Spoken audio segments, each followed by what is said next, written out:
Vascaíno do Cerrado.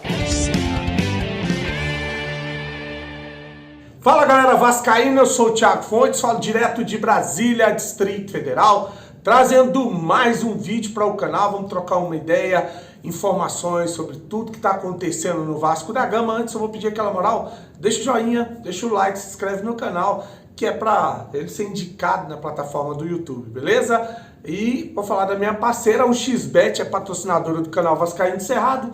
Amanhã tem Série B, o Vila Nova encara o Mirassol.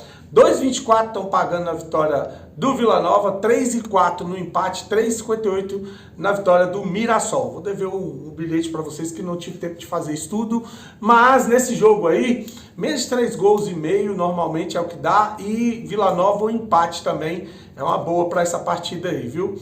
Bom, vamos falar de Vasco? Vou começar com um assunto que está virando uma novela complicada e que só vai deixando a gente mais indignado e enojado com a justiça no Brasil, sobretudo no Rio de Janeiro, né? A gente viu como foi o processo da eleição, as influências das canalices, pilantragens que rolaram, e elas não param, né?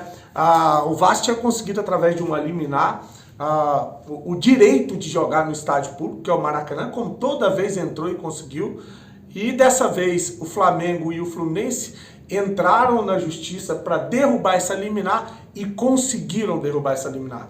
O juiz foi lá, derrubou a liminar, alegando o estado do gramado, né, e dizendo que existem outros estádios no Rio de Janeiro para o Vasco jogar. É muita sacanagem, cara. É muita, mas é muita perseguição.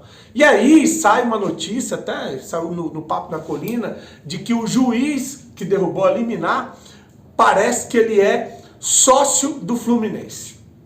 Aí você vai dizer, mas qual o problema? O primeiro lá, diz que o primeiro que era para julgar, não julgou porque se declarou suspeito. O segundo é sócio do Fluminense. Aí estão dizendo nos grupos aí que ele cancelou o plano de sócio torcedor dele hoje. Que aí pra mim se trata de um flagrante. Pra mim o cara tá aí se entregando, dizendo que não. Eu vou cancelar aqui porque eu sou, né, diretamente ligado a essa situação. Então é isso, cara. Aí a gente vem aqui falar que é o país de gente que não presta, ou o país de gente safada, e aí fica redundante, né? Fica até cansativo falar ou questionar as coisas que acontecem nesse país. É muito complicado, é muito difícil.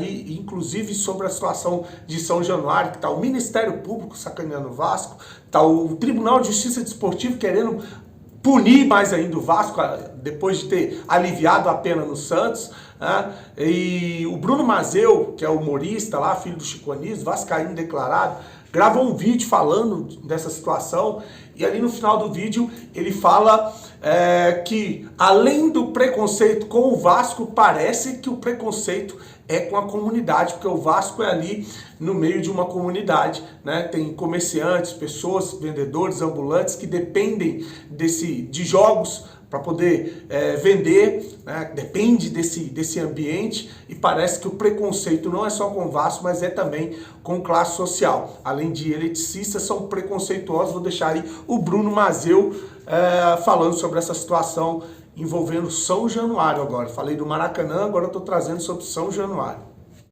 Uma última coisinha, para quem não sabe, ao redor de São Januário, de uma parte dele, existe uma grande comunidade que é a Barreira do Vasco, que existe desde sempre. Eu frequento São Januário desde, 85, nunca vivi nenhum problema lá. Os moradores da Barreira se dão muito bem nos dias de jogos. Eles vendem comida, fazem churrasquinho, eles abrem os bares para a galera se reunir antes e tomar chopp. Toda essa galera está impedida de trabalhar graças a essa decisão. Eu espero que essa decisão não tenha, além do preconceito com o Vasco, o preconceito com essas pessoas da Barreira do Vasco. Então tá aí esse nojo que é a justiça brasileira.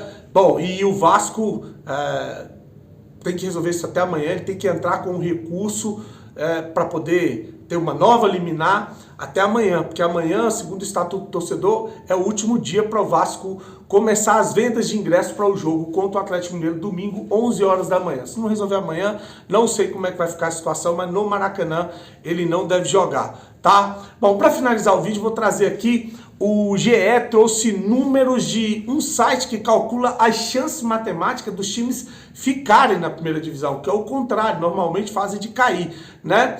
E chama a atenção que até o Internacional, que é 13º colocado, os times têm muita chance de ficar na primeira divisão. O Inter, 13º colocado, tem 82,92% de chance de permanecer na primeira divisão. Aí o 12º, 11º, décimo ali é 85, 90, 95, aí um bocado com 99% de chance de ficar. O único com 100% de chance de ficar é o Botafogo. Mas dali para baixo é que é o campeonato do Vasco, né? Que é o Goiás, Bahia, Santos, Vasco, Curitiba, ou Curitiba, Vasco e América. São 6 times que brigam contra o rebaixamento no Campeonato Brasileiro 2023. O Goiás tem 67,85% de chance de cair, né? Depois de 2 vitórias, um empate, são 4 jogos sem perder, 3 vitórias, um empate, eu creio. Nos dois últimos foram 2 vitórias.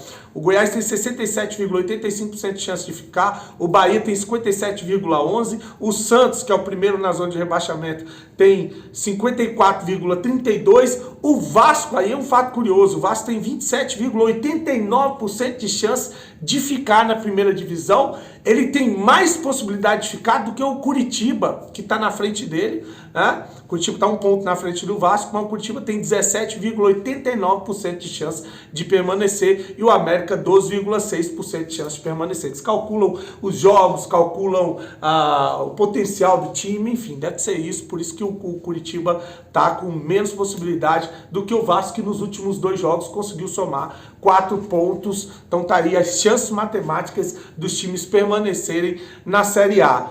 Bom, o Vasco encara o Atlético Mineiro domingo, 11 horas da manhã, sabe-se lá aonde, mas já tem uma ideia de um time titular. A gente sabe que o francês que chegou ao país não vai estar disponível para o jogo, né? Vão correr para tentar liberar ele para o jogo contra o Palmeiras. O mais certo é no jogo contra o Bahia, mas pode ser que ele estreie contra o Palmeiras. O Rossi pode estar à disposição. A gente deve ter aí no banco de reserva jogadores como Jair, Pumita, Figueiredo, Marlon Gomes e o Rossi. E o time titular, que é o esboço do time titular do Ramon Dias, deve vir com Léo Jardim, Bambu, Medel, Léo e Piton. Primeiro volante, o Zé Gabriel, Praxedes e Paulinho. Aí vem o Orediano, Peck e o Verrete.